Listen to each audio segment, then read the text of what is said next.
Le gouvernement n'a pas perdu de temps pour appliquer les conseils de la Cour des comptes. À l'occasion du bilan de la fraude fiscale en 2019 présenté aujourd'hui, l'exécutif annonce la création de 10 task force anti-fraude, des groupes interministériels qui travailleront chacun sur un type de fraude, comme le e-commerce, le travail illégal, la contrefaçon ou le trafic de tabac. Il s'agit en fait de reproduire le succès de la task force TVA, créée en 2014. Faire collaborer les ministères sur la fraude fiscale, cela semble vieux comme le monde. On est tenté de se demander pourquoi seulement maintenant ? Eh bien justement, c'était le principal reproche fait par la Cour des comptes au gouvernement dans un rapport publié il y a 2 mois et demi. La Cour des comptes critiquait la modestie de l'impulsion interministérielle pour la lutte contre la fraude. Les structures interministérielles, créées il y a longtemps, sont toutes tombées en déshérence.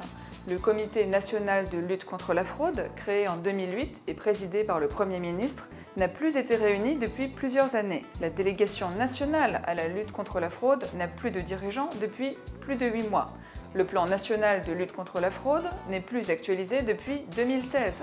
C'est très gênant puisque la collaboration entre ministères est incontournable dans la lutte contre la fraude. Espérons donc que ces nouvelles task force vivront plus longtemps que les structures qui les ont précédées par le passé. La différence est qu'elles sont spécialisées par thématique et non plus généralistes. Malgré ce retard à l'allumage du gouvernement, l'année 2019 a été bonne. Les sommes recouvrées à la suite de contrôles de l'administration fiscale ont grimpé de 16% pour atteindre 9 milliards d'euros.